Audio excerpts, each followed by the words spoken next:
Bonjour, je m'appelle Gaëtan, je vais vous expliquer le jour où ma vie a basculé.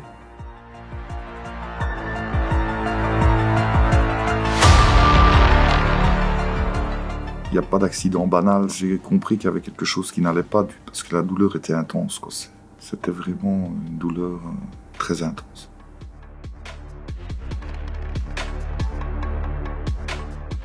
Mon contexte de travail, c'est de placer des gaines, des câbles cuivre, des microtubes pour la fibre optique pour Proximus. Et d'ouvrir des tranchées pour placer justement ces gaines ou ces câbles dans le sol. Ce jour-là, on devait placer des DTP et puis on devait carotter pour rentrer les gaines et les microtubes chez les personnes pour placer la fibre optique. J'ai placé ma carotteuse dans le trou où je devais carotter. Et puis, c'était dans de la brique. Et puis la machine a calé dedans et ma main a tourné avec la machine. Je carottais et ça a calé.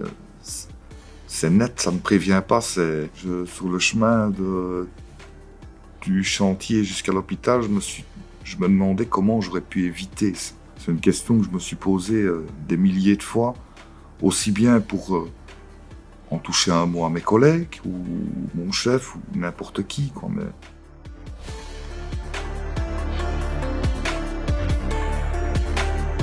Sur le moment, j'ai eu une douleur intense au niveau de la main, et j'ai eu donc le petit doigt fracturé à 2 places. Quand la fracture était plus ou moins refaite, j'ai eu des douleurs au niveau de mes articulations et ça s'avérait que j'avais de l'algodystrophie dans la main due à l'immobilisation et un tas de choses qui peuvent rentrer en compte. Ça aurait pu être beaucoup plus grave, ça certainement.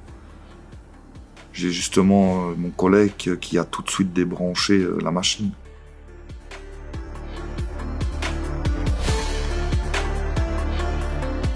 C'est un peu plus compliqué pour beaucoup de choses parce que ne plus savoir serrer quelque chose dans sa main, de porter quelque chose de lourd, c'est un peu compliqué et ça mine sur le moral.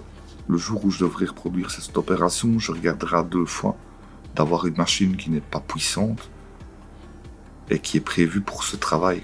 Oui, j'ai envie de reprendre le travail au plus vite possible. C'est quelque chose que rester chez soi, c'est pas du tout moi. Ça me permettra aussi de tourner la page de cet accident, d'essayer de le mettre derrière moi et d'aller de l'avant au travail.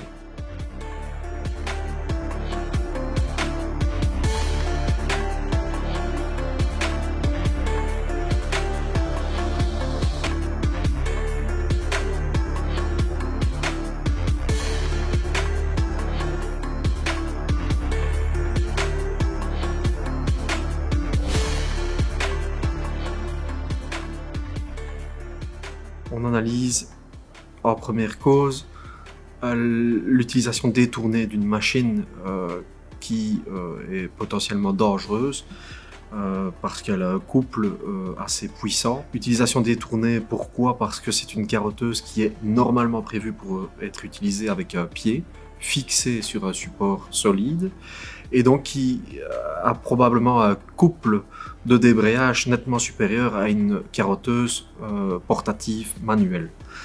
Ça, c'est la première des choses. Donc il y a la distribution de cette machine-là qui est à mettre en évidence, et il y a d'autre part la perception que cette machine ne convient pas pour ce type de travail.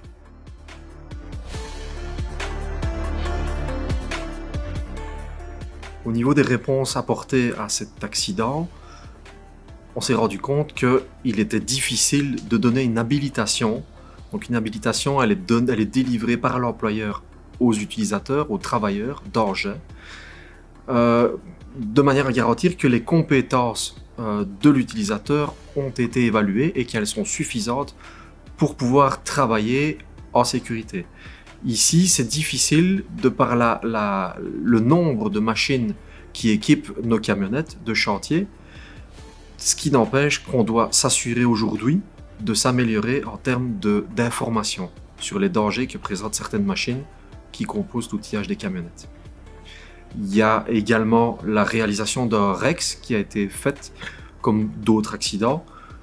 Ici, un REC, c'est un retour d'expérience qui va nous aider, bien entendu, c'est un outil de communication pour nous aider à informer les autres utilisateurs qu'il est aussi important de travailler avec le bon outil.